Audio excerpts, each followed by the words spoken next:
మనసును మనం స్వాధీనం ఉంచుకోవాలి. We should control our mind. మనసును మనం బానిసగా చేసుకోవాలి. And we should make the mind our slave. కానీ మనసుకు బానిస అయిపోయినప్పుడు మానవుడు ఎంత శక్తి సామర్థ్యములు కలిగినటువంటి వాడైనా కూడాను బలహీనుడైపోతాడు. If you are a slave to your mind, with all your strength, you will be weak. కనుక మనసే నీకు ఒక బానిసగా మారిపోవాలి. Therefore the mind should be your slave.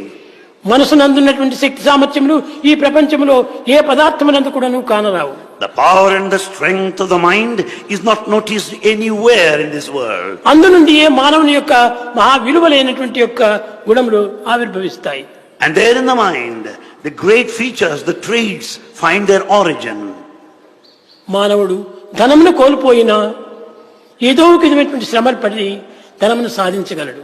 If money is lost by struggle and strain, he can get back the lost money. ఆరోగ్యంనే కోల్పోయినా అది శక్తివంతమైనటువంటి డాక్టర్ను ఆశ్రయించి ఆరోగ్యమును కూడాను మనము చేకూర్చుకోవచ్చును. If the health is lost by consulting physicians, he can get back to his strength. కానీ మానవుని యొక్క విలువలు మాత్రం కోల్పోయినా ఇంకా మానవత్వం ఏమీ నిలవదు.